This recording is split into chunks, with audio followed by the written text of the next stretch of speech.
You're watching CHCO-TV's gavel-to-gavel coverage of the May 2024 regular council meeting for the Municipal District of St. Stephen. I'm Florence Mitchell. Today's meeting begins with a public hearing of objections to zoning bylaw Z-3-03. Council will later move to give this bylaw its second and third readings by title. Under new business, Council will move to approve the renewal of St. Croix Public Library Board member Mary Hill for a 2-year term. Council will also move to approve the proposed names of 2 new private drives within the municipal district. Council will discuss a request from Assistant Deputy Minister Wilkins to combine 3 taxation subunits within the municipal district into a single subunit. Council will move to approve 3 policies discussed in the May Committee of the Whole meeting: the electronic sign policy, Council grants program policy, and fee waiver and reduction request policy. Additionally, Council will move to accept the resignation of Mr. William Young as shareholder representative and director of the Bayside Port Corporation, and to submit Mr. David Archambault as his replacement. Council will move to award a contract for the Financial System and Processes Review to accounting firm MNP of Dieppe in the amount of $78,750 plus HST and disbursements. Council will also move to authorize the CAO to establish a project management team to oversee the work of the firm. Council will move to redirect $100,000 from the 2024 road surface renewal budget to the 2024 sidewalk renewal budget. Finally, Council will provide a policing priorities meeting update and discuss a proposal to remove the covered bridge at Gateway Park. Now let's join Council at the Moosehead Room in the Garceland Civic Center in St. Stephen.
Just let me know when they're ready. They're ready. So go, hit the go? All right. Okay. Sorry, I'm gonna start. I didn't believe it's 6 o'clock, so let's get this road on the show going here. Okay, welcome everyone to the Municipal District of St. Stephen Council agenda for May 29th, 2024 at 6 p.m. Let's see. Okay. Before we begin, I would like to respectfully acknowledge that we are gathered today on ancestral unceded territory of the Passamaquoddy peoples. And first off, get a mover and seconder for the council meeting on May 29th, 2024 be approved. Councilor Wright, Councilor Eastman, and with the addition of one following late agenda item. Okay, sorry about that. Any questions? All those in favor? Aye. Opposed? Motion carried. Thank you. Any conflicts of interest this evening? Okay, seeing none. Your Worship, I'm just going to admit, Oh. the person in the waiting room on Zoom, they're with the proponent for the regarding the public hearing. Which is next? Oh, okay, So I'm all right, gonna admit them. That's just when someone pops up, that's what's going on. okay. Well, while we're doing that, I get a mover and seconder for the public and statutory hearing, for the public hearing objections and or comments for the proposed zoning bylaw Z-3-03. Mover, Councilor Harding, Second. Councilor Heislip.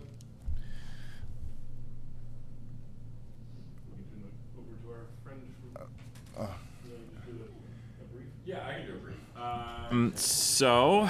I think everything is in the report, but since there are some members of the public here, I will quickly go through the presentation. So this is for a vacant lot on Main Street near the intersection with Queen Street. It's currently in the R2 zone. It's a rezoning application. Oop. I think I need to. You're good. Oh. Rezoning application to accommodate a 5-unit apartment building, which is a use that is allowed in the R2B zone. That zone allows for up to 10 units. This, the proponent is Housing NB, which is the provincial government, their housing agency. It's an affordable, rent geared to income public housing project, which they will own and manage. And it's 750 square foot, 2-bedroom family units. And there would be 5 of them.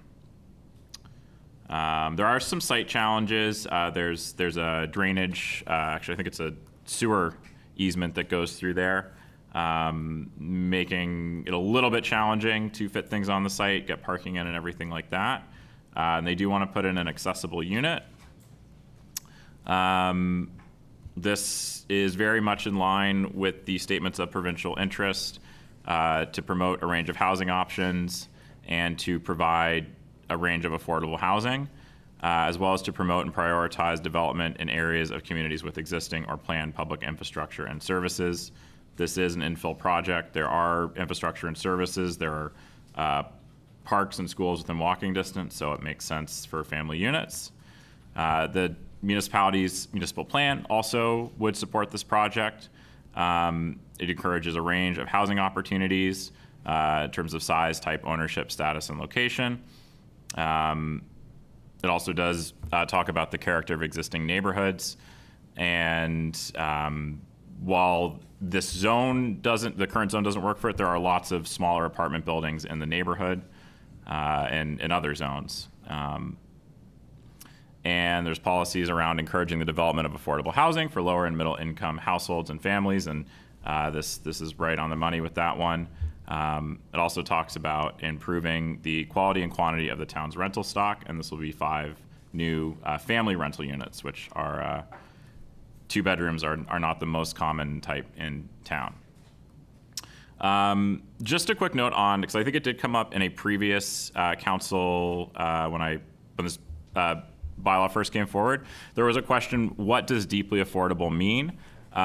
So what that means in this case, the rent geared to income means 30% of whoever is living there, their income goes to rent. And it depends on their income. That's dealt with through the province. And it would be families on the provincial waiting list for public housing. And I reached out to a contact at Social Development last week to find out how many are on that list, and it's kind of complicated. There's all sorts of intricacies to it, but there's about 95 on the waiting list in the St. Stephen area. So 5 units, obviously very, very needed. And for these types of units, it's eligible to families with household incomes under $59,500. So it's a great location. You've got a vacant lot with lots of area, lots of frontage. I did talked to the province about maybe trying to do some 2-3 unit buildings and a subdivision. That would actually be allowed in the zone currently, but they're doing this modular project, so they need to do the 5 units, so they wanted to go for the rezoning, and again, it meets all the provincial regulations and municipal plan policies on affordable housing, and that's pretty much it. All right, so this is our first reading, so I'll read the first reading and then I'll ask for some objections. No, it's not. Oh. Not first reading. No, just ask for some objections. Okay. Public hearing. So All right. we had no, Right. We had no written correspondence received by the office for or against the proposal, and subject to that, the only thing would be public comment for anybody here. Okay, so regarding the public hearing of objections for the comments on the zoning bylaw for Z-3-03, is there any comments or objections from the public? Again, is there any objections to the zoning change? And one more time, is there any objections? All right, seeing none. Okay. And thank you, Xander. And that's much needed, so thank you for that too, although 5 is a start. I know they wanted to go bigger, but that's as big as this lot would handle. Okay. So I just did the mover and seconder on that, so everyone's, you didn't get a movement sector anyway, it's just a public hearing, so. all right, I'm good with that too. Thank you. Yeah, unless there's anybody had anything for the proponent on the screen, but. Okay. Natalie, how are you? If not, I I'm don't good, think- thank you. Yes, I'm just here this evening to represent Housing New Brunswick in respect to the application that's being considered. So if there's any questions, happy to speak to those. Yes. Yeah, Councilor Wright? Thank you. Xander had mentioned it, and it was in our previous package when this came before us before, that it wouldn't have required a rezoning to do 2 separate buildings with 3 in each, which would have given us 6 units. Just what was the, I guess, what makes the 5-unit building preferred versus 2? Was it just the cost of build? There was some site considerations that came into play, so the best route was determined to do a 5-unit development for the Okay. site. Thank you. Councilor Rodas? As far as the 2-bedroom unit, is that dependent, is there a number of children that are allowed in that unit? Like a maximum number of children? So would that be maybe potentially 2 to 3 children for 1 bedroom, or like what would be the allotted size, family size, total family size? Our programming team directly looks after allotting the clients into the particular units. So those that are eligible for a 2-bedroom unit would be placed accordingly based on their position on the wait list. Sure. Okay, any further questions? Okay. Well, thank you, Natalie, and it was nice having that meeting with you on Zoom. It was back a few months back, but I appreciate your work on this. Thank you. Thank you, everyone. Okay, so we're all set. Okay, so can I have a mover and seconder for the minutes of the regular council meeting held on April 24th, 2024? Councilor Eastman? Councilor Harding? Any questions? All those in favor? Aye. Any opposed? Motion carried. Thank you. All right, mover and seconder for the Chief Administrative Officer's report? Okay, Councilor Rodas, Councilor Greenlaw, oh, sorry. Any discussion on that, Jeff? Thank you, Your Worship. I think the report pretty much covers a rather busy reporting period of the things ongoing, many of which things are already on your agenda later. But I will say that it was nice to take some time and get out of the office and meet with the BIA and the chamber boards. A lot of concerns were articulated, as Councillor Greenlaw will know, as he joined those meetings as well. Some of which we've actually already been able to action in the days following those meetings. So good start. I think we still have a lot of work to do to get where all of us want to be as far as the ongoing partnerships and relationships. But you have to start somewhere, and we did do that, which was really nice. I think you all received notice from Celeste regarding the traffic impact assessment that will be taking place tomorrow in the area around the elementary, St. Stephen Elementary School. That will be provide us some really good information regarding traffic patterns. Anybody who's been on King Street during the peak hours knows we have some challenges there. So that's going to inform some recommendations that come forward, and we'll also be able to inform any potential redevelopment of Border Arena or different use of Border Arena as we talk to the engineers on that about what the potential future looks like, so that we can talk about infrastructure changes or the best way to accommodate traffic flow that currently exists and would be forecasted again in any redevelopment plans. It's an important first step in trying to breathe life back into the Border Arena site. And we're really happy to get that going as quickly as we could. A lot of gratitude to our friends at Dillon Engineering being able to mobilize a crew to come down as quickly as they did, so that we do see normal school patterns, because we know schools getting long in the tooth here for the year, and we wanted to make sure we got captured the good patterns. And a nice little value add is they're going to actually put a drone in the air as well, so that with video capabilities, so we'll actually have footage to reconfirm their in-person counts and look at traffic behavior. So that's going to be a really good thing, and that'll be, if anybody sees what people out in high-vis vests hanging around all up and down King Street, that's what they're doing. So a lot of work on policy development this reporting period. Celeste and I have been very busy putting together new ideas and new thoughts that'll come forward at committee as a whole, as well as cleaning up some of the policies that are on your agenda later. The activities of the executive assistant is also there, showing what a valuable resource she continues to be to my office. Anything not in the report is, because it just got forgotten when I was writing it, is that the deputy CAO and I will both be away next week attending professional development training and at the CAMA conference, and so we are looking forward to that, and we'll both be reachable by electronic means if anything comes up, but I'm sure that Mr. Sumner, Mr. Tozer can hold the fort for a few days. And with that, if there's any questions, I'm happy to take. Questions? Oh, sorry, Councilor Otis.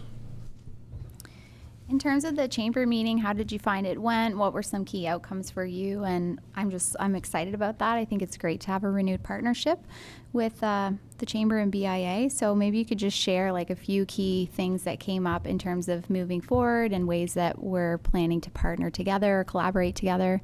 It'd be great to just hear that as full council. In all honesty, a lot of what was brought up, I think, was.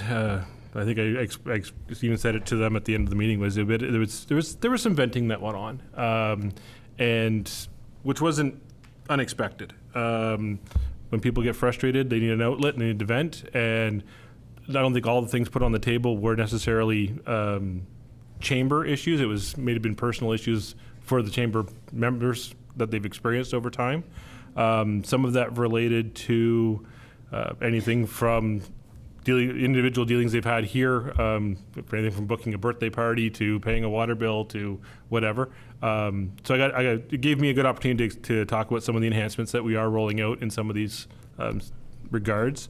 But some of the things that we were able to action quite quickly actually is we had there was some talk about doing hazard identifications along the waterfront green spaces and following those meetings, I talked to Mr. Sumner, and we are actually having our crew start their shift with a walkthrough of all the waterfront green space, doing hazard identification, be that a needle, be that a swing that doesn't look right, whatever that may be.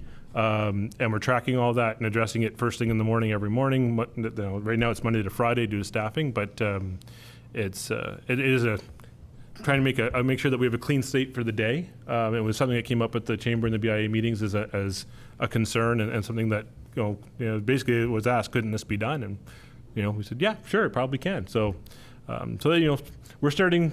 It's low-hanging fruit to get some successes under our belts with the idea sharing and the ability to respond to concerns. And we're going to continue. We're going to follow. We already have some requests for some follow-up meetings on a couple things. So it's nice to have those conversations and hopefully start building. Really, it's about building trust at this point. It's building the relationships back up to where we would like them to be.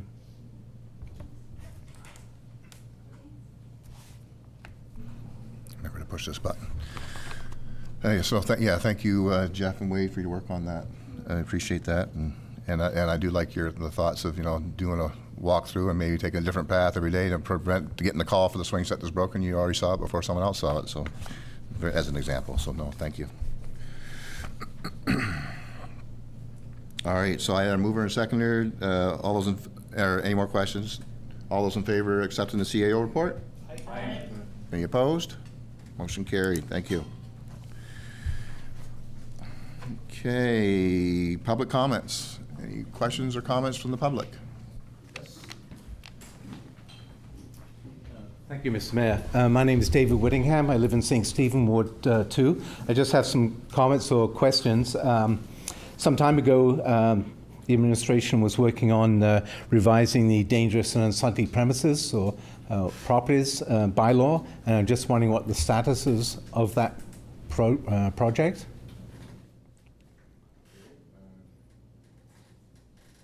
On that one? Or maybe? I guess I'm trying to get more information. The new bylaw for the MD was passed and adopted by this council. If it's referring to the minimum property standards, that approach was dropped by direction of council.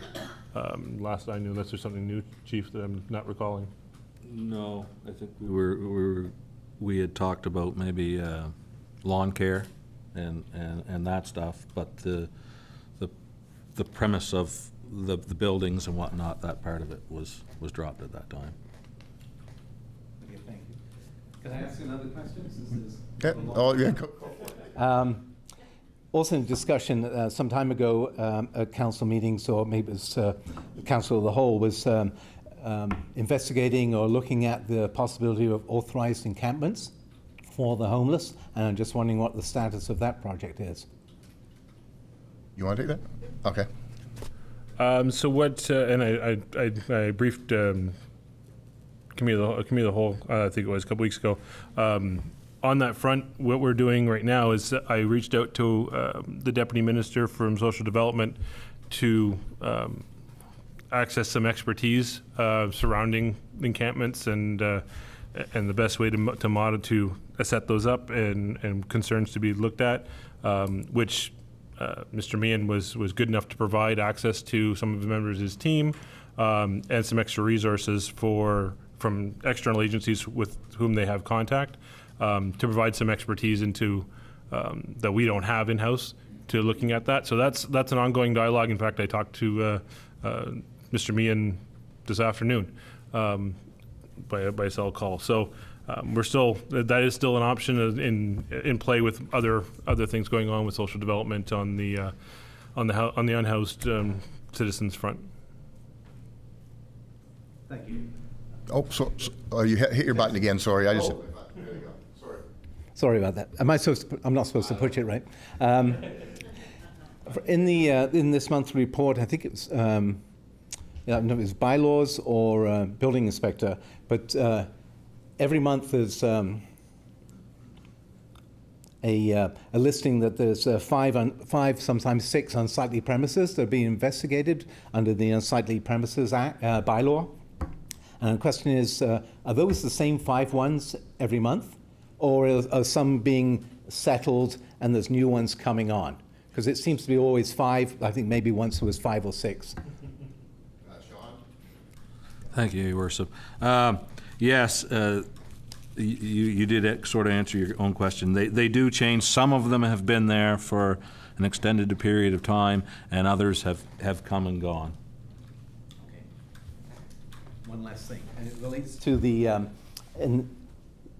council's grant program and the criteria under number 30, which is on page 91 under accountability and recognition.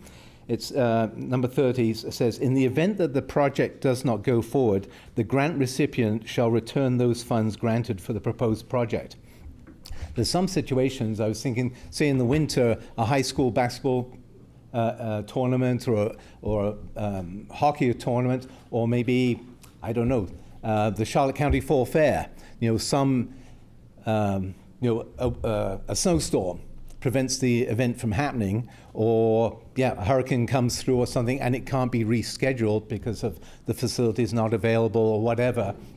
But a lot of organizations planning tournaments like that, incur costs ahead in advance for marketing or other things, or renting facilities, a whole bunch of things, and that would put them in financial distress possibly if that was enforced, because they may have already, the event may be cancelled the day before if it was a snowstorm or something like that. Anyway, it's just something for council to consider if there's some avenue for, mitigation or something, if that's set there, there's some other way that they could approach, the organizers could approach council to have that item waived. No, that's good point, David. I mean, I don't imagine the grant would cover the whole event, but who knows? Everything's different. But yeah, it's something to look into. Yeah. Yeah. Thank you.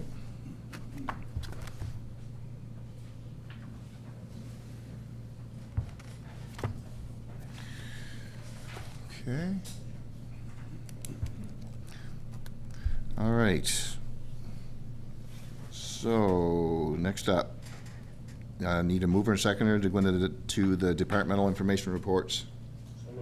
Councilor Eichslip, Councilor Otis, Sean. Thank you, Your Worship. I'll start with protective services, yes.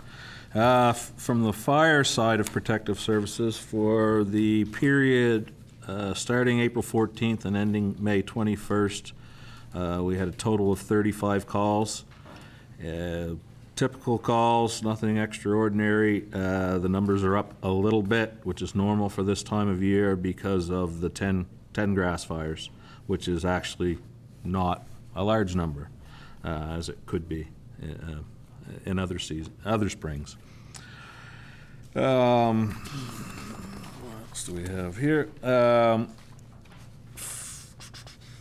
I went in and completed the Fire Smart 101 online training. I've bounced around their website a few times, different times, but today I actually found an hour to actually do the online training, so I'm now a certified Fire Smart 101 student. And I also managed to get out today after our notification about fire pits earlier in the spring. I got a large list of people wanting fire pits and fire pit inspections, and I wanted to try and get that list clean before we went away next week, because it's going to be the middle of the summer otherwise. So I did make an effort today to get out around and get that. Oh, can I jump in, just ask you a question on the fire pits before you get into? I had someone ask me, or they told me that you get one inspection, but that's only good for the one fire? Like, that didn't sound right to me. Like, is it for the season? Yes, it's for the season, and a lot of them, you're supposed to renew it every year, and some of them I do get back. I don't get to everyone every year, otherwise I'd be all spring, but typically we try to get around every few years to the ones that are there and longer term, but it's good for the season. Yeah, Councilor Cornish. Several comments.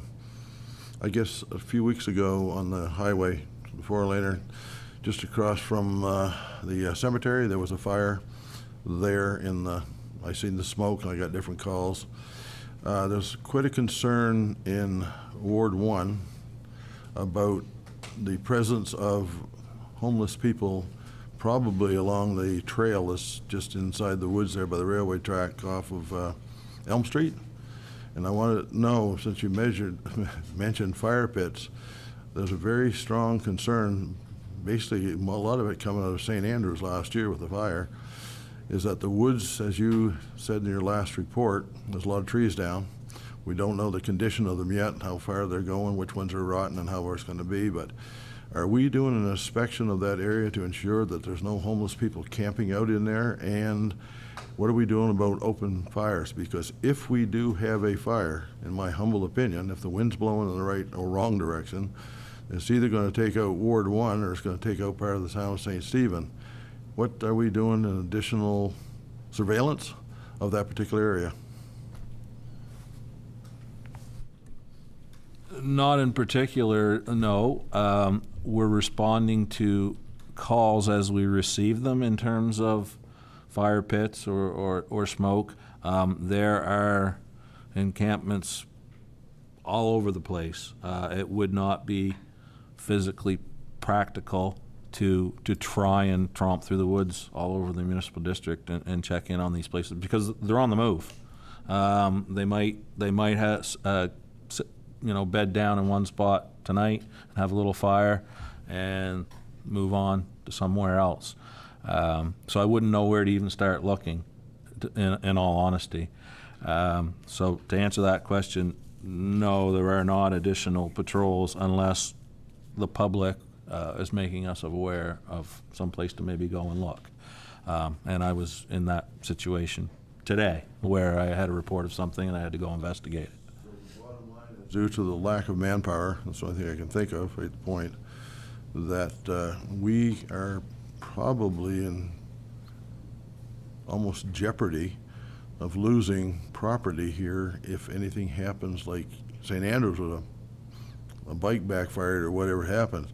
But we've got a series of individuals that's actually running around with unofficial campsites, and I'm really frightened, and people from my Ward 1 are scared that if we do have one of those, we could wipe out the entire hill out there, or part of the city, or part of the town rather, because that woods in there is a lot of pine trees and they go up real quick.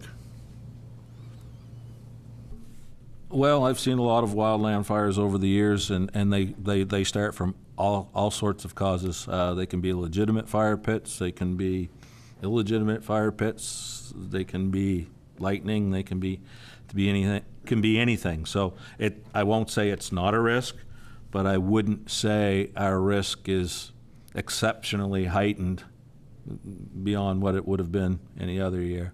That's my opinion, but Ward 1 would disagree with you. Other than that, I won't say anything else. okay, thank you. I'm going to carry on with my report.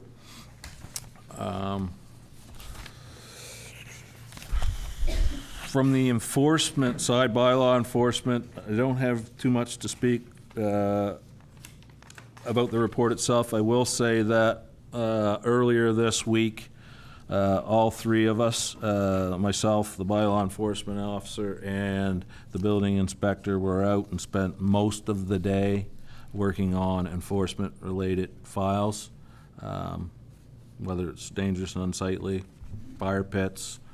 There was a number of things that we were out and about, and we even got commandeered for a while to do traffic for the bear that was running through town. I'll speak about the bear shortly.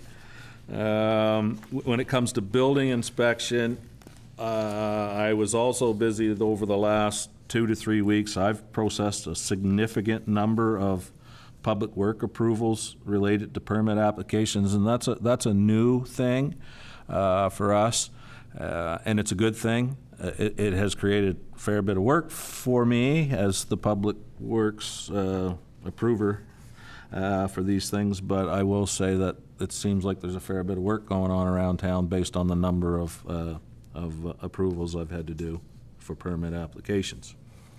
And that should be reflected in coming building inspection reports as those things trickle down through the system. So that's from the report. Just an add-on, as I did briefly mention the bears. So I did reach out to DNR, anticipating I might get questions about the bears in town, and asked my contact if he had anything he'd like to say. And he did say, Sean, yes, we are aware of the bears. We have had staff talking to residents. Unfortunately, it's a sow with last year's cubs, and we wouldn't be able to trap all three together. I would advise residents to keep their garbage put away and not to fill their bird feeders for now until the bears move on. If there's nothing there for them to eat, then they should move off into the woods and find food. Also, if you are out around and you're in a part of town where you're worried the bears might be around and you're going to go out in the evening or whatever into the backyard, just make a little bit of noise so that you don't come face to face with them. They're not aggressive. They're very skittish. They're more scared of you than you are of them. As the old saying goes, just make a little bit of noise and they should carry on.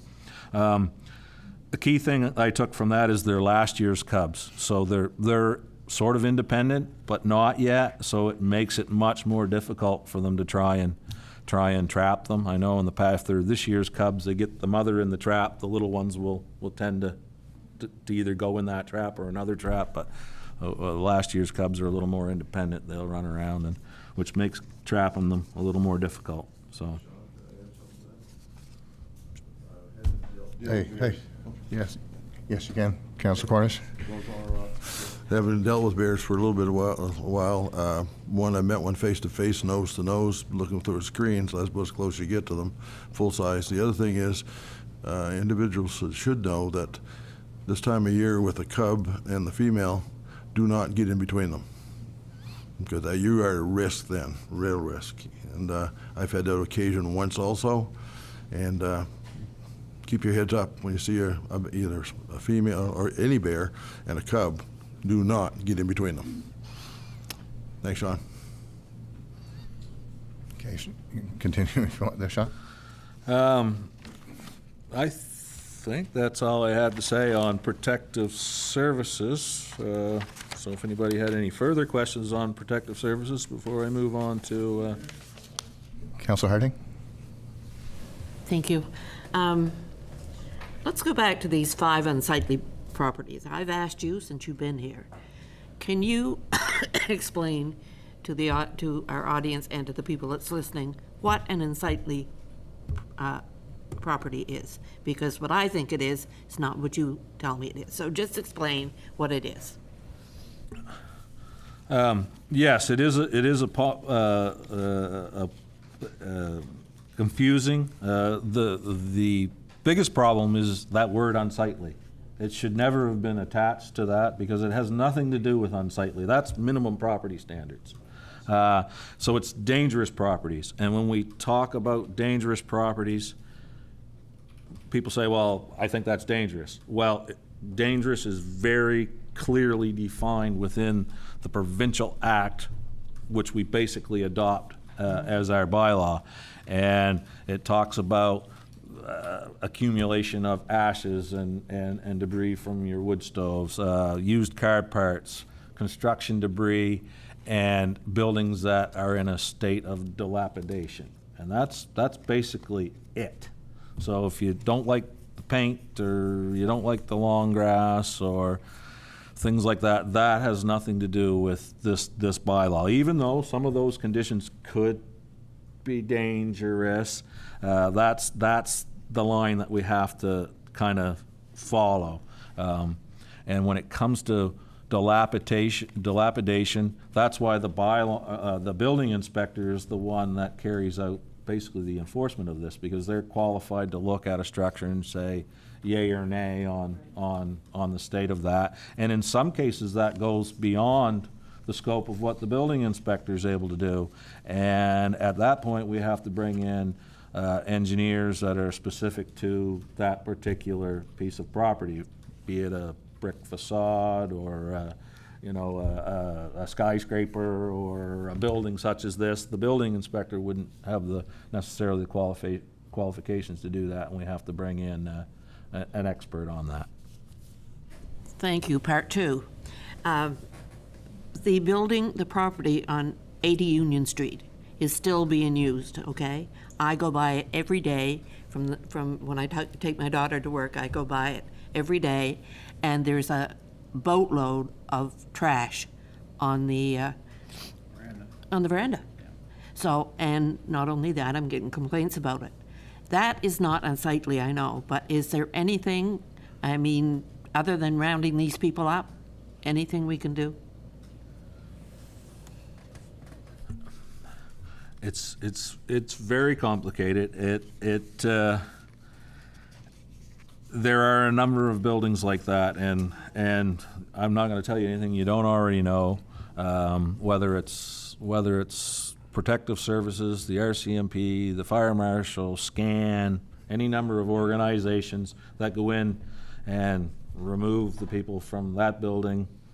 We know what happens. They go to another building, and we chase them out of that building, and they go to another building. So I hear your pain. We're doing our best. We're tackling the ones that, we're watching them all. There are some that we're able to go after because there are more obvious things and easier things for us to prove, right? And so we go after the things that we can prove, and part of this is proven. We've got landlords that aren't landlords and caretakers that there's any number of caretakers claiming to be caretakers, and who do you talk to? Who do you believe? It's incredibly complicated, and I don't know what else to say other than that. Well, I'll say thank you. I know that you're doing your best, and I know that it's a hard, hard hill to climb. Thank you, Sean. You still have a question, Councilor Greenlaw? Yep. On the mass evacuation plan, I was really glad to see that in there. So it says an email was sent to the regional coordinator. So have they accepted the responsibility to actually create that plan? Short answer, no. But you'll note that I was at the NBAFC convention on the weekend, and it was not directly speaking about that, but indirectly, I got asked to come up and speak on something, and while I was up there, I took the opportunity, knowing that there were other regional emergency measures coordinators in the crowd that were there as firefighters, and fire chiefs and EMO type people, municipal, local government officials from all over the province, and I spoke to that fact that local governments can create, small-scale evacuation plans. We do small-scale evacuations all of the time, whether it's a single family or an apartment building or a street. That's within the scope of what we can do, and I encouraged the others to do what I did. Ask up the chain, because when we're talking about a mass evacuation, that's not evacuating the Hannah Road or Todd's Ledge. That's evacuating the community, like what we're seeing in Fort Nelson and these places. Like, you start moving 9,000-10,000 people around, that's going to take it's going to be a provincial thing. It's not even a municipal thing at that point. So that's why I sent that message that, yes, it's great, we do, and we need to think about that, because wildfires and hurricanes and all of those things are getting bigger and stronger, and it's just a matter of time before we do have to. But the Stein Lake fire is what I was actually speaking about when I got asked to come forward, and it was put on display, even though that would not have qualified as a mass evacuation. That was a localized thing, but in the days following the startup of the fire, as we had to expand, when you remove people from their homes, you have to block roads, you have to have public safety officials out there to keep things secure. That, we can't dictate that, that has to be done by the region or the province. So that's kind of where I was going with that. And hopefully that message will get heard and they'll come back and say, okay, if we have to do an evacuation plan, this is how it's gonna work, and we build our plan to mesh with that. Hopefully that's where we can get.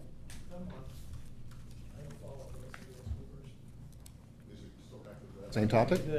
Okay. Council Cornish? Sean, I've had, again, many contacts with people, but something that I've talked with a couple of the other councilors on. Is there any chance of the RCMP and/or your department in combination be able to build a scatter diagram so we can start tracking, for instance, break-ins, fires caused by what, color-coded, so we can actually start seeing a pattern around the town where some of this activity is taking place? Now, I was in St. John last week. I had a chance to run into a counselor from St. John. We were a speaking engagement together. And basically, he calls St. John zones. Apparently, St. John, he said, I feel sorry for you guys down there because St. Stephen is, they're everywhere. Homeless, drugs, whatever. But he was telling to me, and I didn't get any deeper on it, but I know St. John fairly well. But he basically says St. John is broken into zones of where activity is taking place. And I know that a few of us councilors around the table here have talked this out. We'd like to get a scattered diagram, I would say at least bi-monthly, of where action is taking place, where things are, where someone's been given a needle to bring them back to life, or someone started a fire in the woods, or the police had to arrest somebody, but basically by color code, so we can start seeing just exactly where all this activity is taking place. Let's make one. Did you reply to that? I think that's at committee level. If there's something like that, we should bring that to committee so we can actually discuss it and set something in motion, not at council, but. Okay, I didn't know where to ask it, but I'm going to ask it, and let's put that in a proposal, because I think that's a valuable tool we need. No? Sean? We do have a tool that we're starting to implement here, the Access E11 app, which is to track complaints and things like that around the town. Now, the RCMP won't be feeding into that, and certain, I'd have to look at the fire reporting part of it. We report all of that stuff into the fire marshal's office, and they track that, but I'm not sure they'll release that information. I'd have to look at that.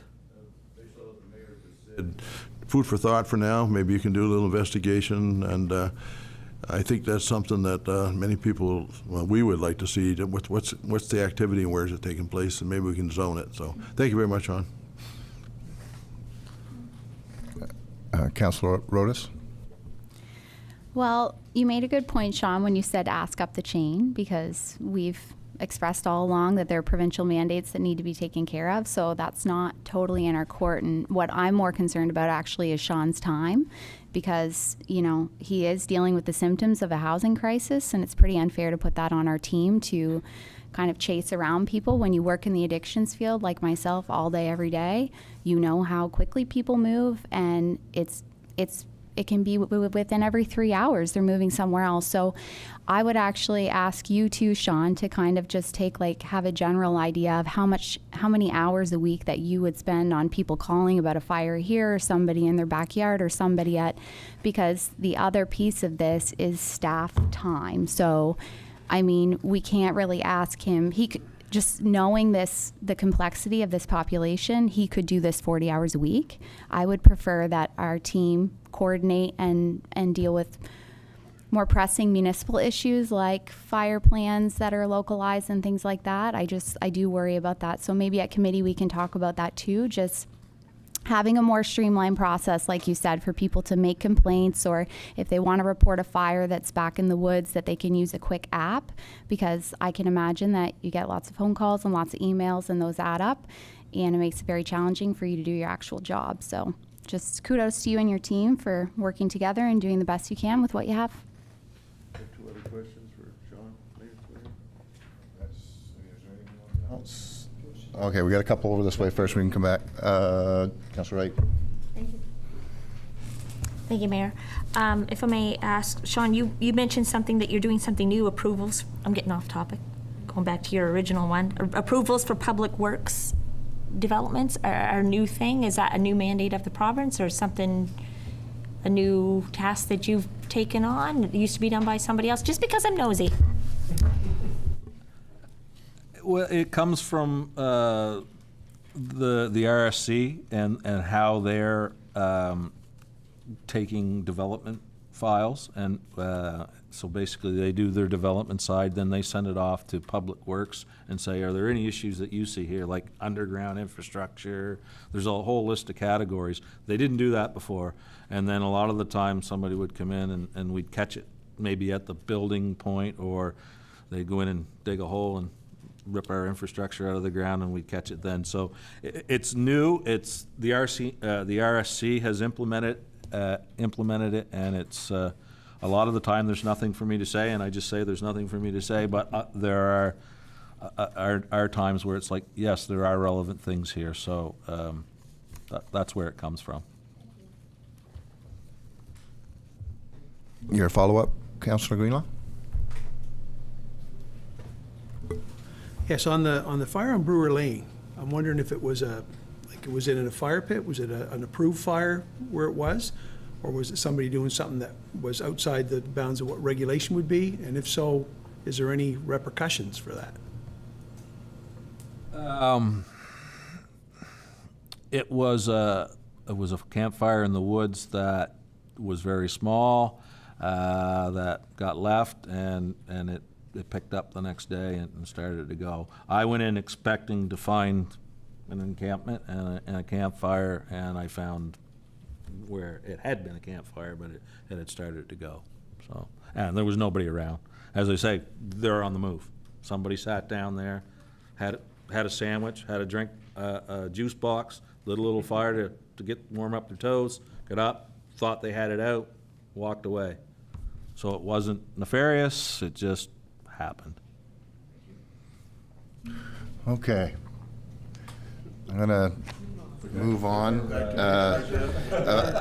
I'm just gonna say a few words, because actually what Councilor Rowe is saying is we do got to be concerned about our staff time, because we got our staff working on housing developments and stuff like that that will actually help us with the scenarios we're having. They're all related. So I come from a proactive world, and we got to get upstream and take care of those things, and it will alleviate the stress we're in.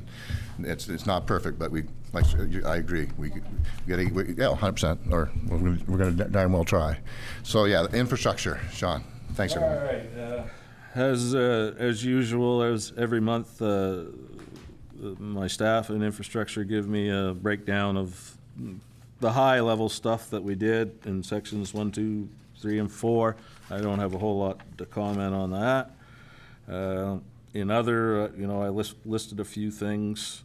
And again, I don't have a lot to say about that, except for the King Street lift station required a pump rebuild and related repairs. This piece of infrastructure was a top priority for rebuild, but got bumped in 2023 when the gas tax fund was used for the pool deck repairs. Since the writing of this report, we had another failure. That piece of infrastructure needs to get fixed. It's critical, so hopefully some gas tax money will appear or something, but that can't get bumped again.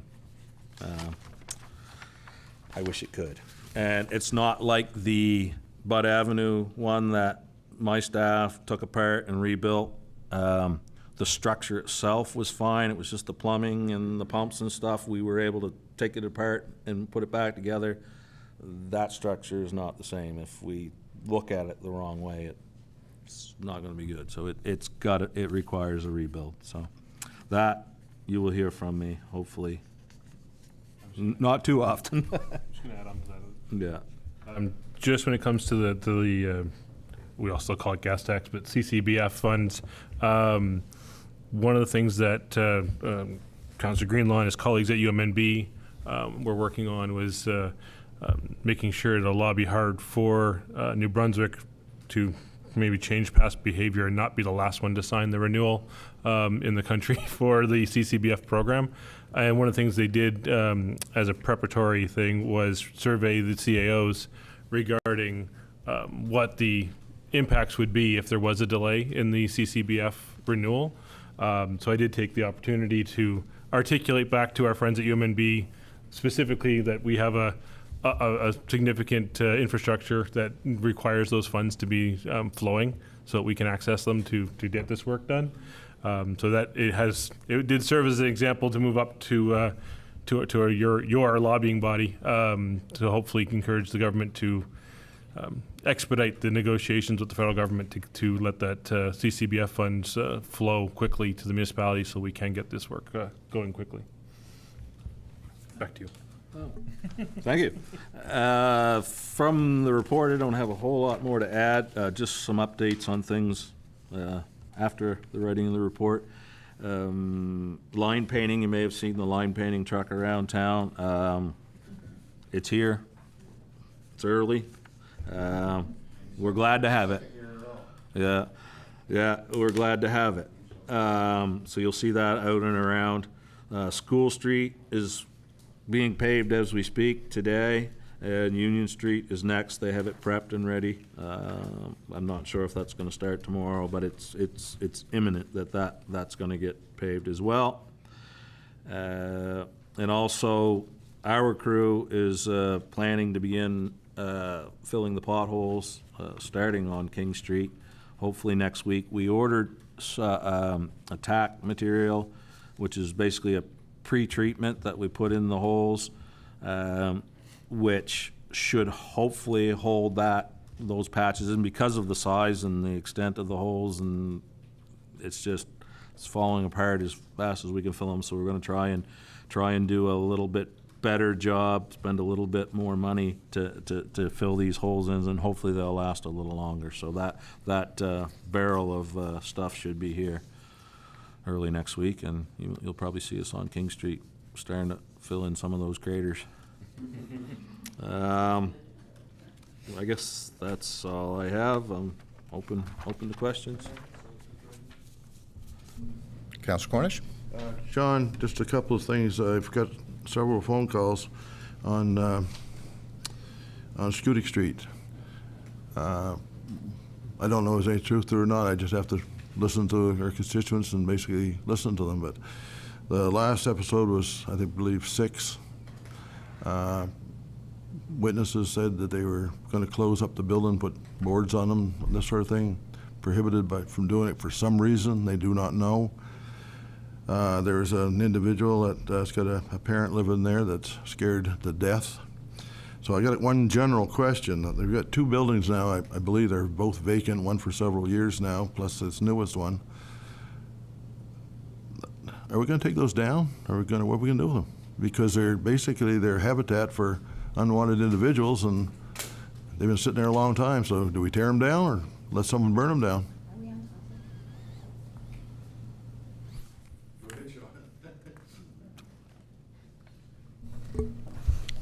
John?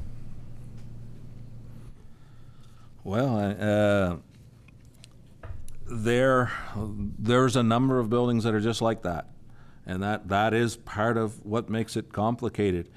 If I take those 2 down, do I take the other 15 or 20 that are just like it? And you know, it's a complicated problem. I think it's not for me to decide. We follow the dangerous and unsightly premises.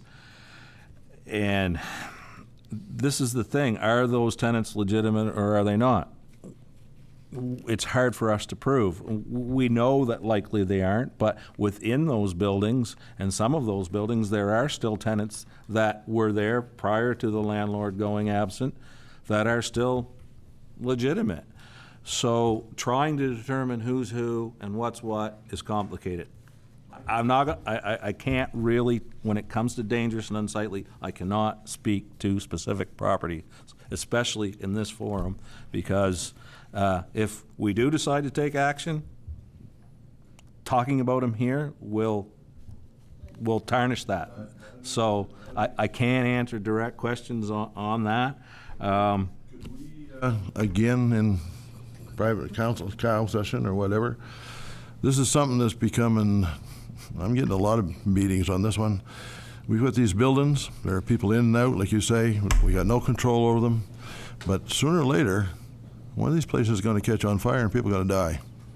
And I hate to see it go to that point that we haven't taken the time to look after this. We have to wait for the inevitable. That's all I'm going to say on that subject, but I'd like to go a little bit further on that. Second thing I have a question for you, this is a little easier, I think, I hope. There's a bunch of building blocks sitting across from the bank down here on the main street between the gym and one of the restaurants, and they've been there for some time. Now there's 2 layers of them, quite large. I don't know if they're trying a Lego contest or what's going on, but the building doesn't seem to be changing on the facade whatsoever, other than just a mess on the front street. And we've got tourists coming in, and we've got a lot of questions like, what the hell's going on? So, I think we talked about that before. Answer that, Sean? Again, dangerous and unsightly premises, I cannot give specific details on specific properties. I hear what you're saying. We are working on all of these files as expeditiously as we can. I hope you will see results soon. That's all I can say. Okay. Councillor Heislip? No, go ahead. I'll probably answer it myself. This is, I was just talking to somebody the other day. I just wanted my own thinking here. This will be on infrastructure too, and probably more Jeff's answer on this one. Maybe, you might do it too. So anyway, it's a question on when we contract out a contractor and we do it for like water and sewer, and they do a specific project for us, and there's a faulty part to that installation. I'm trying to be generic here because there is a specific spot here that I'm talking about. So they do something, we take over that when they finish their contract, and it's our responsibility, even though might be something that they did delinquently, or they did, by mistake, or they could have done it on purpose, cutting corners or whatever, and we miss it in our inspection, or the engineering company misses it on their final inspection. Whose responsibility is that? Is that the town's responsibility, or do we go back to the contractor who did the work, or? Speaking in generalities, it'll depend on the contract. Most work has a warranty, especially in infrastructure, that if it is negligent on the part of the contractor, our engineers do follow up on that. That's one of the reasons that we have significant holdbacks on projects is for those kind of things. If something comes up and they don't come back to repair it or whatever it is, we repair it using their holdback money. So there's a legal process for going through that. So it's not automatically inherited and we have to deal with it. You may see what's perceived to be a failure on a project, and we have behind the scenes, eventually gets fixed. Behind the scenes, we probably had 9 discussions with the engineers and their lawyer and their this and that and everything to get this sorted out. But we have fail safes involved for sure. I guess what if it's past that warranty period, like it's a couple of years, and you're not seeing a sinkhole or something like that, but there might be a failure in a connection, or not a connection there at all, or right? I see you smile, so you probably know what I'm talking about now. And I guess to say the same thing. The same thing would be same as the warranty on your truck. When you're out of warranty, you're out of warranty, and one of the things that we do is we try to make sure that we're working with reputable firms that do good work and have historically done good work for us, and so that we don't end up with problems down the road. But every so often there's a failure, and sometimes you gotta deal with it, and we do the best we can. One of the reasons we have reserves and things like that is to deal with the unknown, right? And so that's insurance and lots of things, right? So we try to protect the taxpayer from unknowns as much as we can, but we all live in the same world, and things happen, and we have to address them when they do. Councillor Rodas? It's a really quick one too, and an easy one. For the splash pad for the the underground structure and the new meter that's been ordered, is there going to be a timeline on that? Is that going to hinder the use into the summer, or is that just because of parts and timelines and things like that? I know the parts were supposed to arrive late last week. I didn't see any equipment digging there yet this week, but it might have happened and I just not noticed. But it should happen very soon, and we are aware that we're probably already on the verge of interfering with operations. Point taken, and I hope you'll see something there very soon. Okay. Councillor Wright? One comment, one question. I'm pleased to see the meters on municipal assets going forward. That was something that came out of council discussions and with the CAO, and that's great to see that that's happening and become a priority. The second question was the street sweeping reduced. And do you feel that was a direct result of the change in program? I mean, our weather played a part. We didn't have much snow, but was it a direct result of the switch to using more salt versus less sand? Absolutely. The number, I don't have a number now, but the number of loads that we're hauling away is fractions, small fractions of what it was. Still takes the same amount of time to go down through, but even really it doesn't. You can make one pass and get it where before you might have had to take 2 or 3 if it was really thick. So it's a huge success. Let's hope that we're able to continue with that. Okay. That's a lot, Sean. You got a lot going on there. Take your breath, it's Xander's turn. So, Southwestern Project Service Commission, MD Planning Report. Xander, floor is yours, sir. Thank you, Your Worship. So I'm mostly going to read through Alex's report. I'll try to add a few things, and if there's questions, I'll do my best to answer them. So we had the public hearing tonight for the rezoning application for new housing at 68 Main Street. PRAC also provided their views in favor at their last meeting. We are working quite hard, both Alex and I, on the pre-consultation report for a new municipal plan for the entire municipal district. We're both residents here, so we're taking it very, very seriously. There was also another small housing project approved by PRAC, an accessory dwelling unit in a garage, a little conversion there. So adding just a little bit of gentle density, that's a good thing.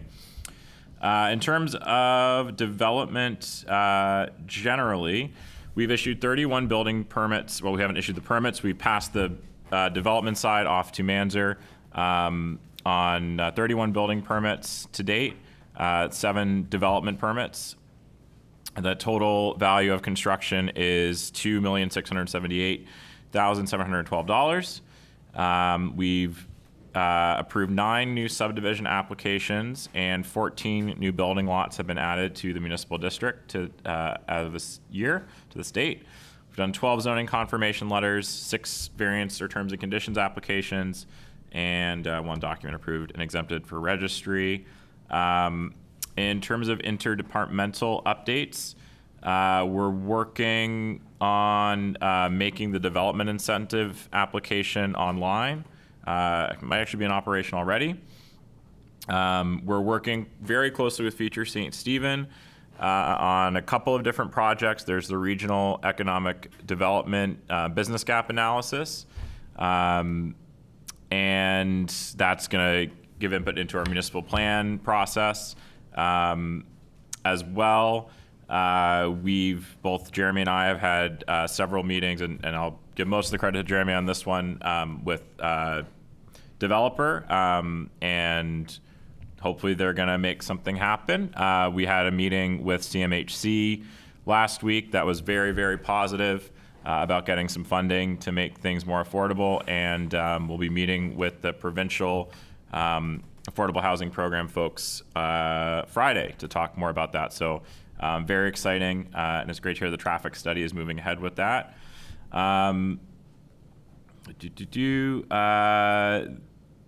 I think actually as of today, there was a zoning violation that had been ongoing, and I think as of today it is resolved. That's my understanding. I can't speak to specifics, but something that a lot of us worked on and did get some progress, so that's nice.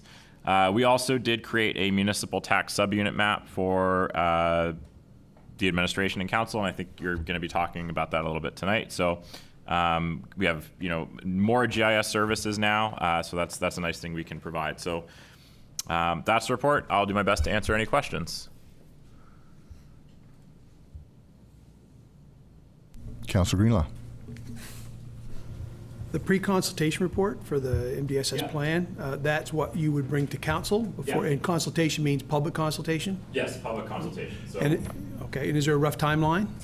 I mean, we have the draft done, and we're just kind of editing it, adding a few little details, probably in the next few weeks. Excellent. Yeah.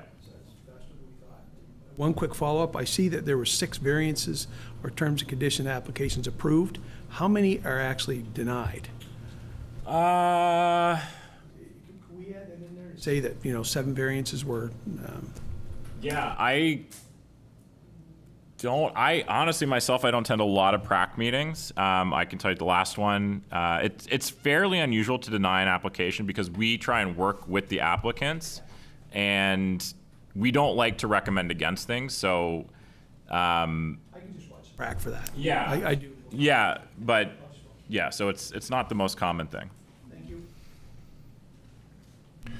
Okay, Councilor Otis.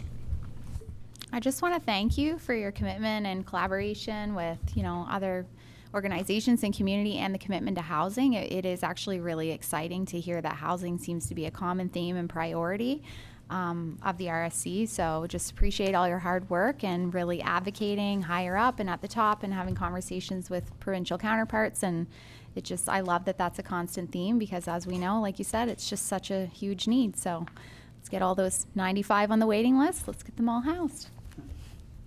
No pressure. Yeah, it's one of those things that there's a lot of work that goes on in these things, but all of a sudden it'll appear in front of your eyes, and it's one of those things. It takes a lot of time. Although we were pushing for housing over 5 years ago, it just wasn't the word of the day, and it would have been a great time to build, and they've been making gravy right now. But anyway. It's unfolding, like you said. It is. Councilor Harding. Thank you, Worship. I'm not familiar with this application, so now do you go to the people along Main Street and tell them what's happening? I know it's a provincial thing, or does the province do that? Or is there any sort of outreach to say? Yeah. So there were okay. Advertisements posted for that, and come back. Yep. Okay, good. Thank you. Yep, and I know the province had been out digging test pits and things like that, and so there were some conversations with neighbors at that point. Good, thank you. You're done with your report? Yes. Okay. Thank you so much, Andrew. I'll stick around for the readings.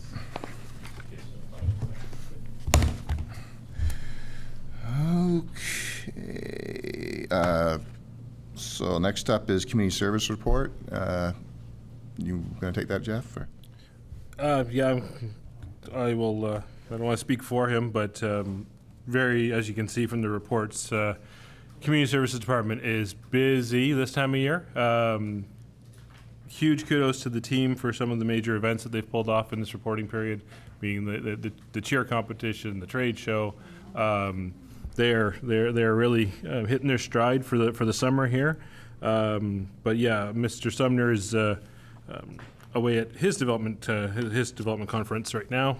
But if there's any questions or things that for me to bring back to him, happy to do that.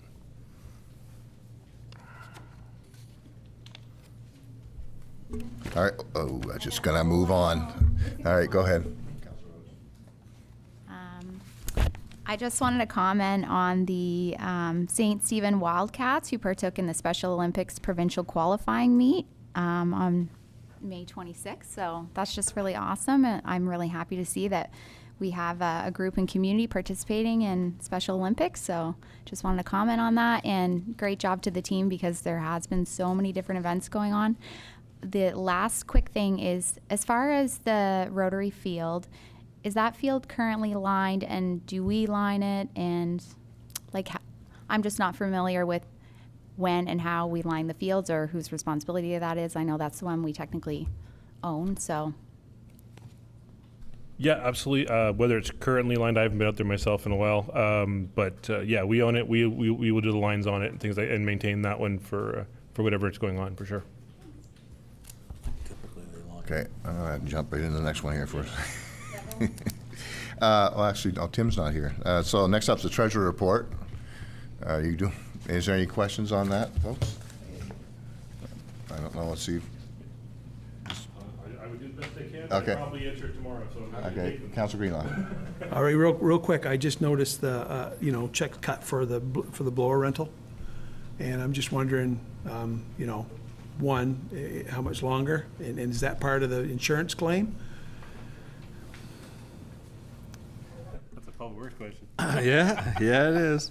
Well, the blower will be in place until the new building is in place. I asked for an update today, which I didn't talk about, because there's not much to tell you, on the status of the tender for the new building, and just a few minor updates, and we're waiting on approval from the insurance brokers to move forward. So we're very close to putting a tender out, but that's a long ways from a building, and we did receive the blowers. We've got 3 new blowers that are taking up half of my public works floor space, and I'm not exaggerating, that have to be kept inside, have to follow a maintenance regime, which I'm still trying to get worked out. These things are monsters. Like, it's, all kinds of problems related to that. I wish we could get solved quickly, but I would guess a year before that. Yeah. 8,000 looks like a month for rental. As far as the insurance, Frank could answer those questions better, but we're probably going to be over on our, if we're not already, I think we probably are already, as far as what they're going to cover for some of these different lines. That would be one of them. I know the local representatives were going to look at where some of these things, which pot they were being put in, to see if we could take some out of the cap pot and put it into the bigger cap pot to try and get us more cash. But I don't know where that ever fell. Notice the screens aren't lit up. Are we offline now, or?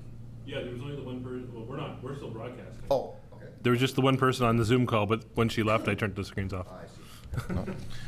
See, we're in darkness up there. No, I don't. Okay, any further questions? Oh, sorry, Councilor Wright. Thank you, Mayor.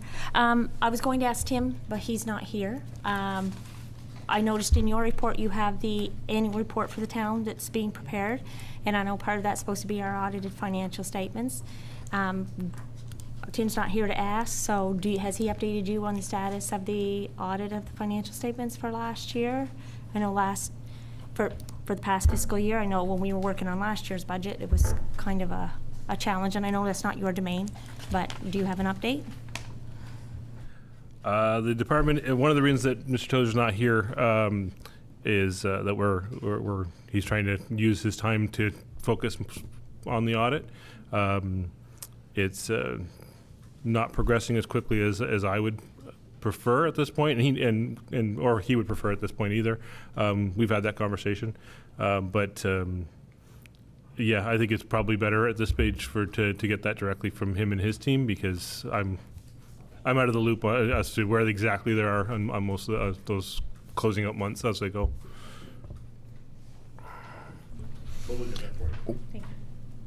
Sorry. Okay. All right. Move on to Future St. Stephen. Thank you. Thanks. The first point there on the hotel just needs correction. I wrote it last week. When we have to submit these, it should say the bids close day after tomorrow. It's just, I wrote it a week ago. It's going to be exciting to see who buys it. As Xander said, we're working together on several developments. It's a pleasure working with planning department that's actually keen and invested in making that happen. It's great to work in a team. And we're supporting a non-profit developer who wants to build a 20-unit affordable housing development in Milltown, which should have similar criteria for deeply affordable for at least half the units. The Carry rideshare service is going well, and we consequently have expanded so you can go anywhere you like now. No restrictions. You can't go from like St Andrews to St John, something like that. But if you're here and you're in the Greater St Stephen area, you can book a ride to pretty much anywhere, like Fredericton Airport, St John Airport. You could go to if you wanted to. So that's a success, we think. It's expensive, but it's an option, right? You got to pay somebody to drive you all the way there and back. It's never going to be cheap. But before we've had no option, no sort of publicly available option that you could book at the last minute sort of thing. So if you get stuck, now you've got a way of getting home, basically, which we feel is a big advantage. And I'm going to just send out flyers again, and this time put some instructions on some of the feedback that we didn't really get feedback, but I just noticed that I think I made an assumption that everybody knew what rideshare was because of Uber, but that's not the case. So I'm sending out the flyer again, and on the back of it is a whole list of instructions on what it is and how it works. So hopefully those people who haven't heard of Uber and associated that with Carry will have some step-by-step instructions and realize that it's just like a taxi, but better. So those will go out probably next week. And yeah, I'm working with the RSC on the business gap analysis. That's data collection for trying to establish new businesses here. Any questions? I have to ask a question for a change here. Sorry. When you say Carrie's cost is expensive, but in comparison to, we'll say, others, this is in comparison with other ride shares, right? Like No. It should be even better than a regular rideshare service, actually. Yeah, but I mean in comparison to, say, if there was a bus service. Yeah, then you might be able to get to St John for, $60 or something. I don't actually know that's true. I'm just assuming it would be around $60, something like that. To St. John. Anyway, yeah. Yeah. Okay. No, that's good. Thanks, Councilor Rodas. So I'm excited about everything on the report.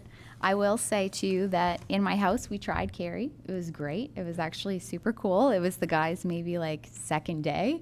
The irony was he took us to St. Andrews, but then it wasn't extended to St. Andrews, and he didn't really know. And then we kind of had to find a ride back. But so I'm excited that you've extended the reach, because I have noticed there are a lot of people that would like to go to maybe St. Andrews or St. George. So basically it can essentially go now to the cities. Now, but if you're in the city and you need to be picked up for a return, that's not a possibility. No, that is a possibility. Oh, that is a possibility. Okay.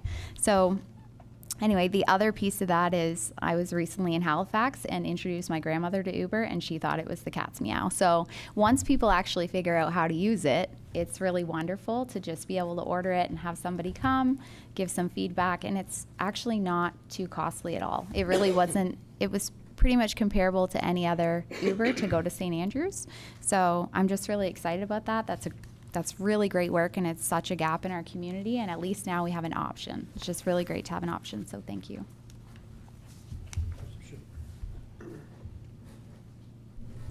Councilor Eastman. Yeah, I noticed on your report you have no update yet on Shine Properties. Are we dealing with that through the legal aspect?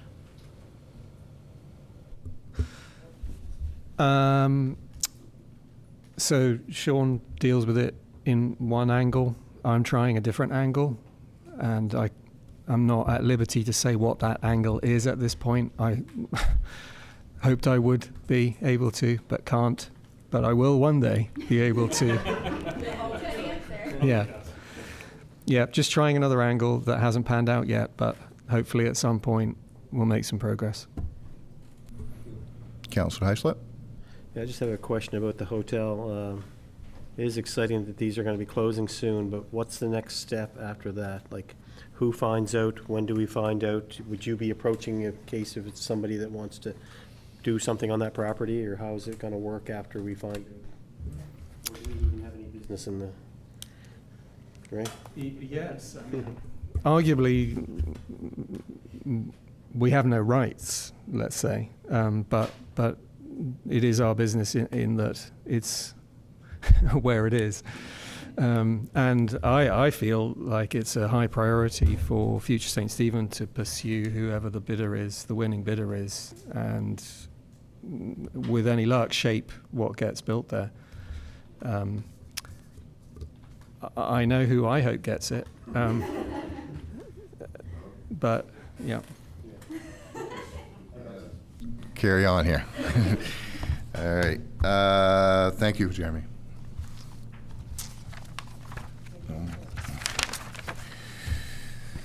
Okay, that's the end of the departmental information reports. I had a mover, I had a seconder, no more questions. All those in favor accepting all the reports? Aye. Any opposed? Motion carried, thank you. All right, next up, bylaws. Need a mover and seconder for bylaw number Z-3-03, second reading. Councillor Harding, Councillor Greenlaw, that bylaw Z-3-03, a bylaw to amend bylaw number Z-3 being the zoning bylaw for the town of St. Stephen, be given a second reading by title. I had a mover, I had a seconder. Any questions? All those in favor? Aye. Opposed? Second reading has been done. Thank you. Next up, mover and seconder for bylaw number Z-3-03, third reading. Councillor Heislip? Second. Councillor Eastman, that the bylaw number Z-3-03, a bylaw to amend bylaw number Z-3 being the zoning bylaw for the town of St. Stephen, be given its third and final reading by title. Questions? All those in favor? Aye. Any opposed? Motion carried. Thank you so much. That's for the third and final reading. Okay, next up, new business.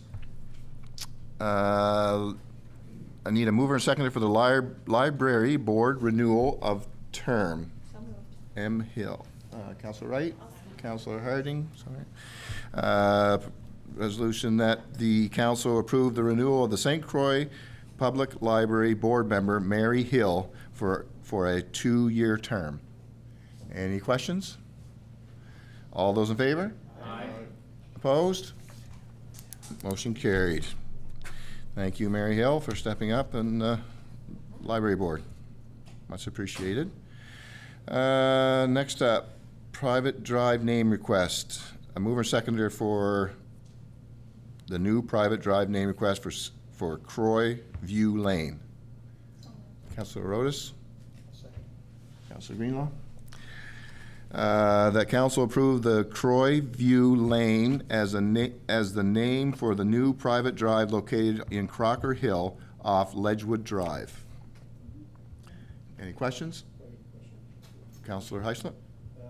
For these private lanes, it's obviously private, so they're paying for the signage privately, and does it link? I'll do a follow-up question after that. My past experience with private lanes is that we have put the signage up. It's our responsibility to put the, it's our responsibility to put the signage up, and do is it mapped out somewhere too? So, you know, when you get a call that says this lane or whatever, you can actually know where it is? I guess if you put it up, you know where it is, right? Yeah. This is another thing that is, it's not new. Before we were, as in my role, I was responsible for it in town. We didn't get a lot of new roads. We get the odd civic number request. With the expansion to the municipal district, I am doing a tremendous amount of work associated with civic number requests, subdivision, new lanes. That comes to me first as the director of infrastructure. The names have to be vetted. That particular one, we went through about 12 names before we finally got to that one, because what happens is they throw out a name, and then I have to go and search the database within the response area for the St. Stephen RCMP, the St. Stephen Fire Department, the ambulance. So any road name within the territory of the St. Stephen RCMP or the Municipal District Fire Service or the ambulance service cannot remotely sound like that. And the first 5 or 6 ones that had ledge in it. So I was like, no. And eventually we got to that. So it's a process. That, the fact that it even needed a name and a private lane is a direct result of the numbering of Ledgewood Drive. There was no room for any civic numbers off of Ledgewood Drive because it went 2, 4, 6, 8, 10, 1, 3, 5, 7, 9. So that was a compromise with the RSC that took a whole bunch of back and forth. Like, I either have to change 6 people's civic addresses to create space for this driveway that comes off of Ledgewood Drive, which is not going to make 6 people very happy, or create a private lane. So that was that process. So there's a lot of work. And yes, it gets registered with MB 911. And as soon as this passes, I'll go in and send them the notification, and that will come up for any first responder or anybody in the province that looks for that lane. So it is a process. More work that was created by the creation of the municipal district. I do a lot of civic number, and there are a lot of messes out there that I have to sort through because the province didn't necessarily follow their own guidelines and rules when they set out numbers, and it can be complicated, but I spend a lot of work at it, but it does get ultimately registered with MB 911 and Protective Services. Yeah, one of the meetings I attended today with the everyone in the province, it's this new density that's causing our stresses. I mean, it's a good problem to have, but when you add more density, you get 1, 3, 5, and you got to put someone between there, and you already got 2 obviously across the street. What do you put there? Yeah, I can see our problem because literally, and that's in a rural area starting to see it. But I'm sure this has been thought about. Just I have to ask, like, can there not be 2.5 or 2A or instead of a whole street or lane? In extreme cases, we'll use unit numbers like 2A if there's more than one building on that property, on that PID. We'll use unit numbers. 2.5 is complicated. They don't want to do that. Anyway, I'm sure someone's already thought of it. I don't even know why I asked. Or what, right? A first responder's going to say, what? Because that would be out of the ordinary. So it sometimes compromises have to be made. In this case, it was create a private lane. That was the simplest solution. Okay. You just said this is a good example of something that looks something trivial on paper that we're just going to pass, and then you ask a question, and all of a sudden you find out what the depth of the work that goes into it. And there's a lot of other things that are on our agenda that people think, well, you can just wave a wand and just, or you're easily done. Can you do that tomorrow? But that's a good example of how much work it takes to do something and how much time and effort that it does to do something. So thanks for explaining that. It's great. My question always is who did that before us, before we inherit, like the province had to have done this, and so is that person still sitting there that used to do this job? I don't know. I don't even, I can't even get into it. But you know what, I don't even want to get into it, but yeah. Anyway, which we're paying for. Yeah. Just make one. Yes, Councilor Wright. Thank you, Mayor. And as the report says in there, that before it comes to us for a vote, it has to already be accepted by infrastructure and MB 911. So when it comes to us, the bulk of the work is done.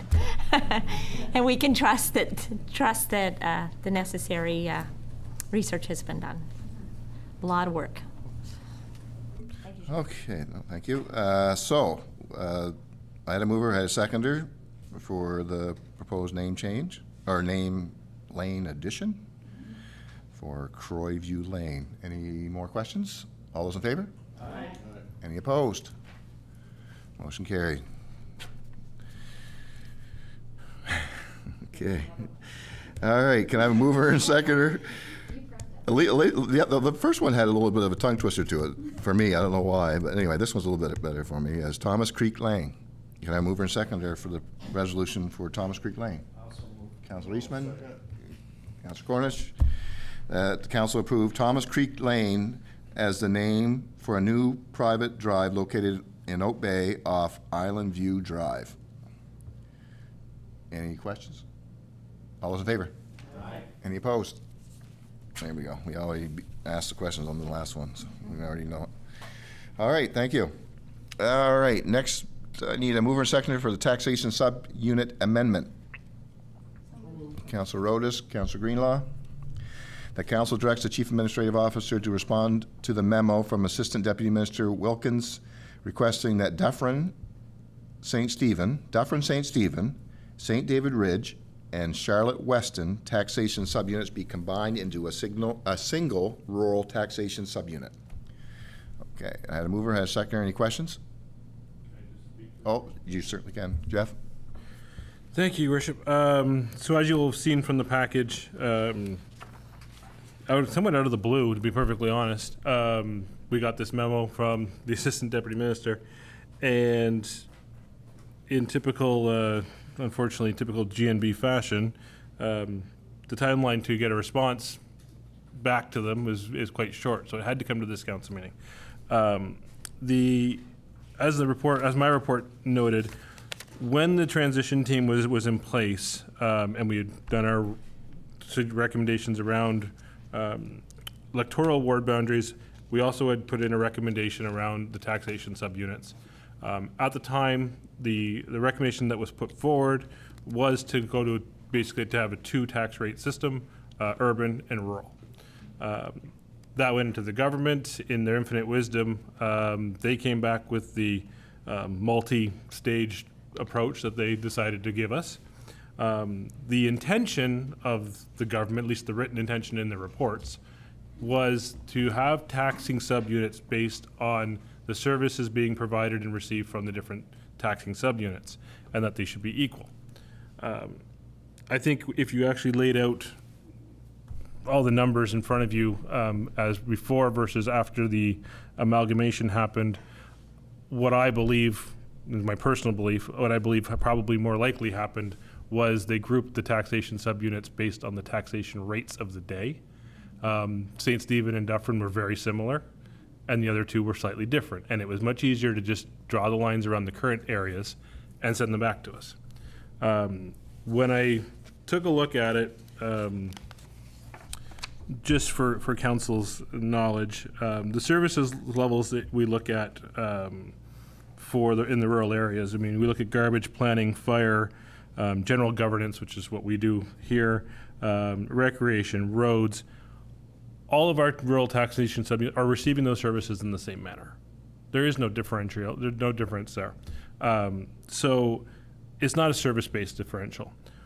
So if you move that there, what we've seen as we've torn apart the material that came over as part of transition, in my opinion, and I work with Sean on this too, in the early days, what we've seen is that St. David was being used because it had a high assessment base, was being used to subsidize some of these services being provided in the other rural areas, which is why their tax rates were a little bit higher than some of the others. we've seen that even with some of the fire truck payments we inherited for fire trucks that St. David were paying for that don't exist inside our municipal boundaries. But it's just the way the government did their math back in the day.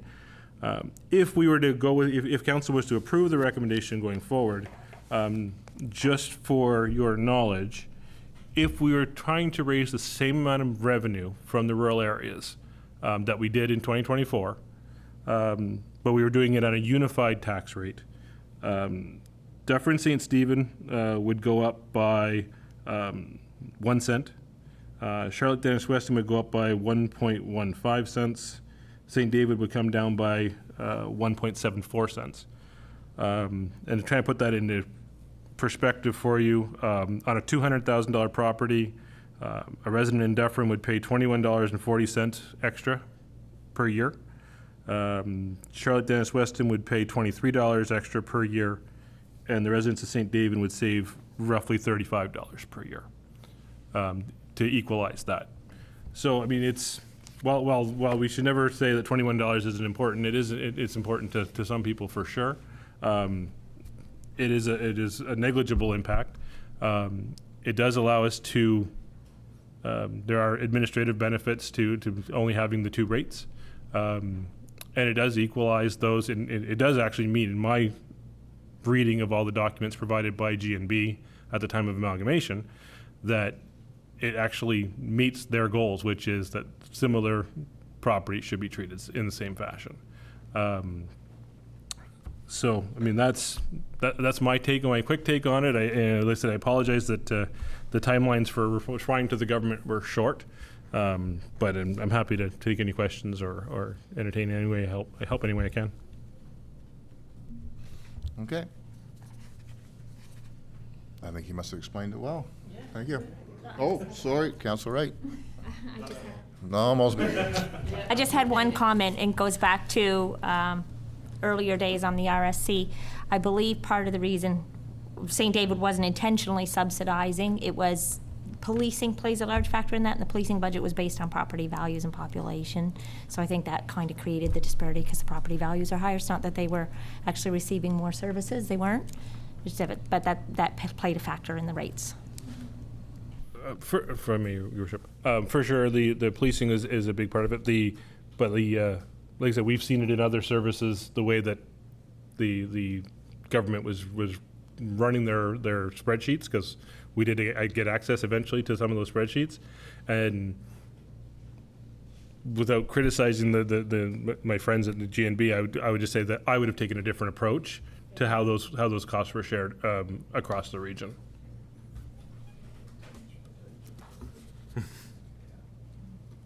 Okay, so on that, I had a mover and seconder. All those in favor? Aye. Any opposed?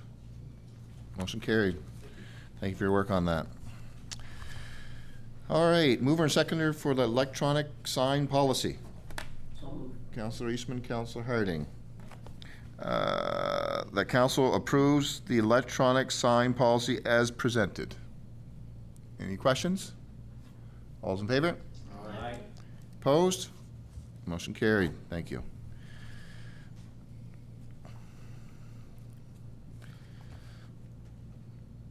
Okay. I just want to say, I wasn't at the committee meeting, so it's a lot different when you weren't at the committee the whole meeting. Anyways, mover and seconder for council grants program policy. Councilor Rodas, Councilor Eastman. That council approves the council grants program policy as presented. Any questions? All those in favor? Aye. Any opposed? Motion carried. Thank you. Mover and seconder for the fee waiver reduction request policy. Councilor Rodas, Councilor Greenlaw. Oh, yeah, Greenlaw. That council approves the fee waiver reduction request policy as presented. Any questions? All those in favor? Aye. Any opposed? Motion carried. Thank you. Mover and seconder for nomination to Board of Bayside Port Corporation. So moved. Councilor Harding.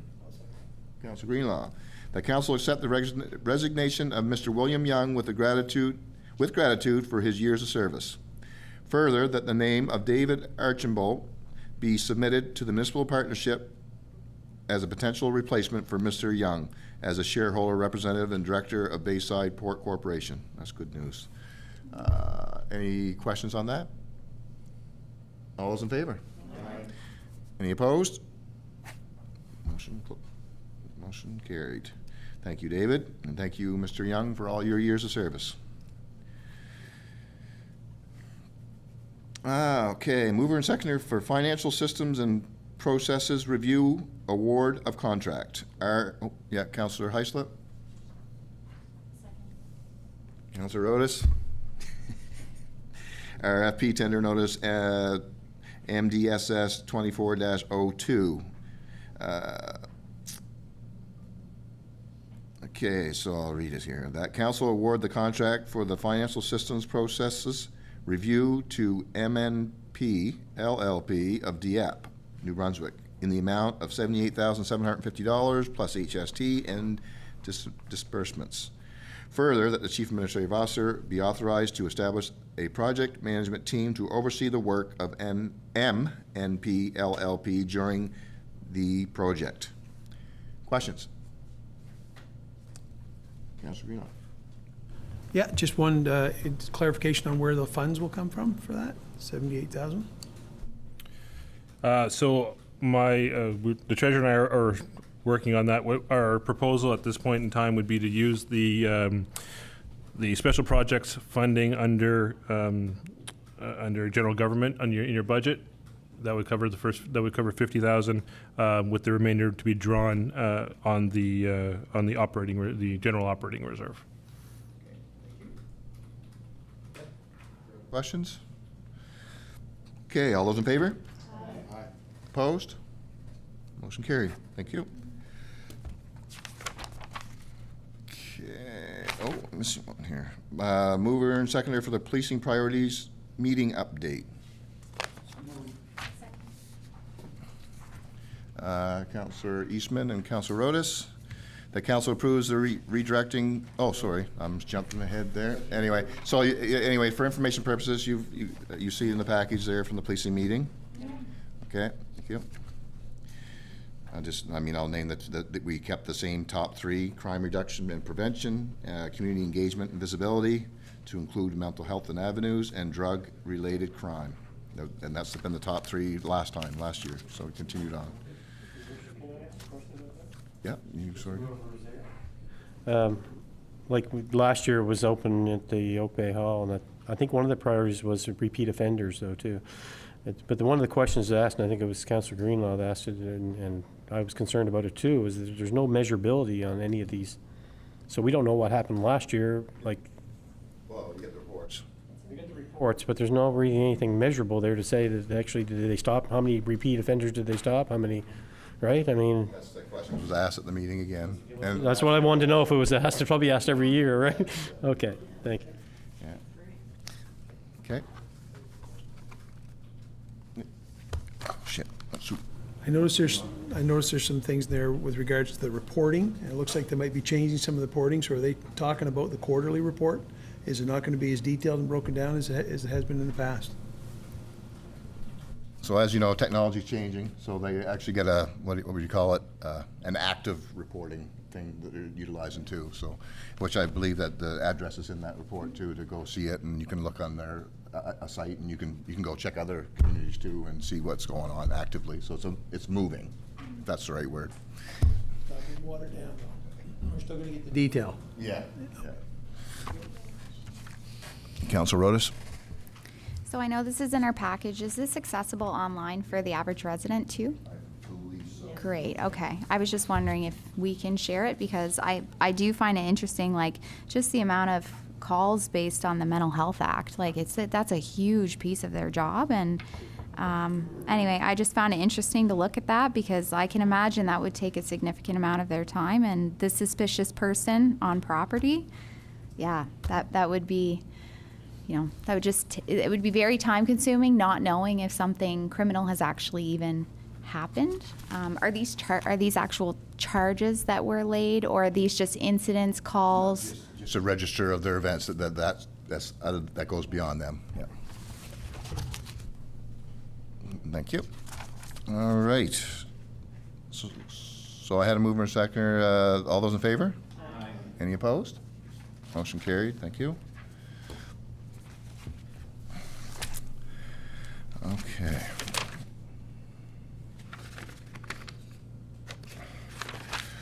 Well, holy mackerel. Okay. Mover and seconder for amendment to 2024 operating budget.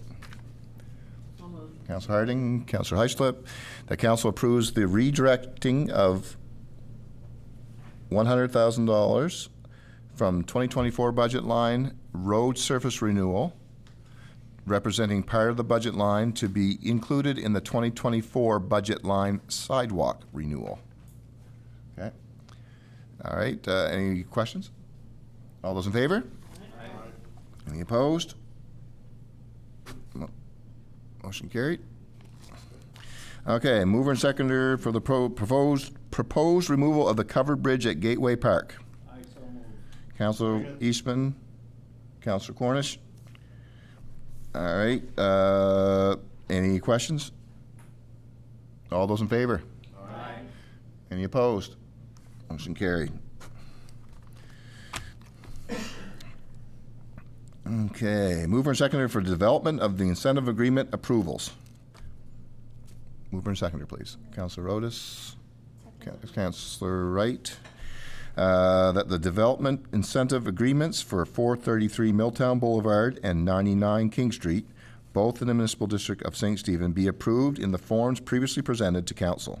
Questions? Comments? Jeff, go ahead. Just for clarification, I know this came in as the last minute item for council. Both these incentive agreements have been, as the resolution reads, have been presented previously. What we didn't have was a proper record in the minutes of their approval, and doing so does provide not only public transparency, but also actually provides some protection for the treasurer when he releases the funds. So we wanted to just make sure it's a housekeeping matter. We'll make sure we don't miss it on future ones, but we just wanted to backtrack and make sure that this was on officially in your minutes for those purposes. Any questions? All those in favor? Aye. Any opposed? You weren't opposing though, right? Oh, okay. No, I'm all good for it, yeah. All right, so okay. Approved. Okay, what do you want to do? I just want to go back one item on the covered bridge. Okay, yes, okay. I just want to make sure I do care with the Don Sweeney sign, make sure that that's taken care of, and, okay, thank you. Yeah. Yeah, no, Paul, someone else is hitting the button there. Jesus. Jeepers. Yeah, I'm sorry, like I said, I wasn't at the committee whole meeting, but I thought you might have discussed that already, okay, yeah, all right. Thank you for your discussion on that and taking action. All right. Proposed resolution, the following correspondence be acknowledged and received by council. I need a mover and seconder for the Planning Review and Adjustment Committee PRAC letter Z303. Okay, good. They look pretty okay. Okay, so, and then the Charlotte County Abuse Prevention Network Annual Wear Teal Day Initiative. So, any questions on those two items? Oh, Councilor Rodas? So I saw something online. There is teal something available here at Garceland Civic Center for pickup. Is that true? Like if it said if you're looking for something teal to wear, you can stop by Garceland Civic Center. That would come from the Community Services Department, so I don't have personal knowledge of that, but we can confirm that for you. Yeah. I'd have to be on there to see it, I guess. All right. It's great partnership. Yeah, yes, yeah.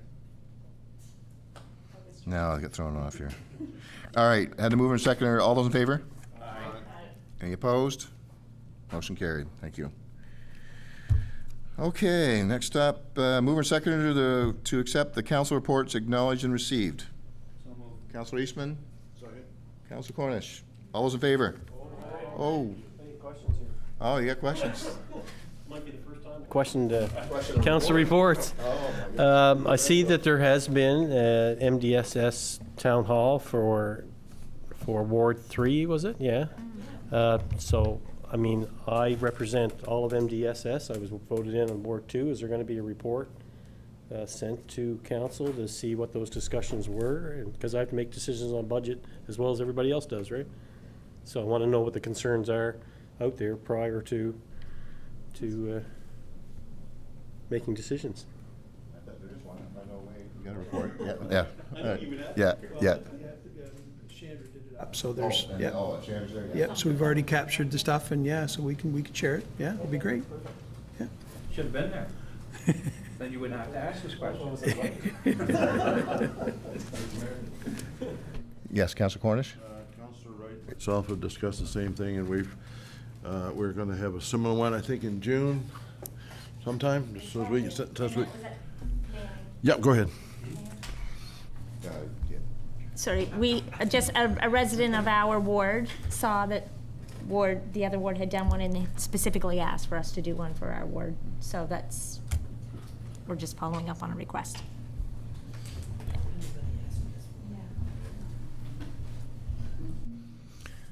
Okay. Yes, go ahead, Councilor. One of the things that we really promoted was Ward 3 to be at that next training session that you put up for the next budget. Appreciate that. Yeah. Get some more involvement, yeah. Okay. All right, mover and seconder was there, no more questions. All those in favor accepting the reports? Aye. Any opposed? Motion carried. Thank you. Need a mover and seconder for the proposed resolution that the pursuant to Section 68, Bracket 1, the Local Governments Act, council move to closed session for the purpose of discussing 1, financial matter, 2, personal matter. Councilor Eastman, Councilor Cornish. Any questions? Personnel, not personal. Oh, sorry, personnel. No, not good. No, actually, there's a difference. But yes, they both fall under closed, though. That's fine. All right, thank you. Don't get personal with me. All those in favor? Oh, okay. On this? Okay. Okay, let me. Yeah. So they're all in favor? Any opposed? Okay, motion, or approved for closed. Oh. Oh. Yeah. Is it, Anyway, it was May 11th. You could come here and get a T-shirt. So it's a little late for that, but. But we should do that. We should do something about that. Well, no, Garceland Civic Center did. They said, come see us. Okay, but I didn't see it until. Come see us on May 11th and 12th to pick up something teal here. Okay. So I'm saying, like, come by. Well, I think they did. They probably came and set up. Yeah. Yeah, it was a worthy cause. Yeah. They got big boy shirts? Huh? Yeah.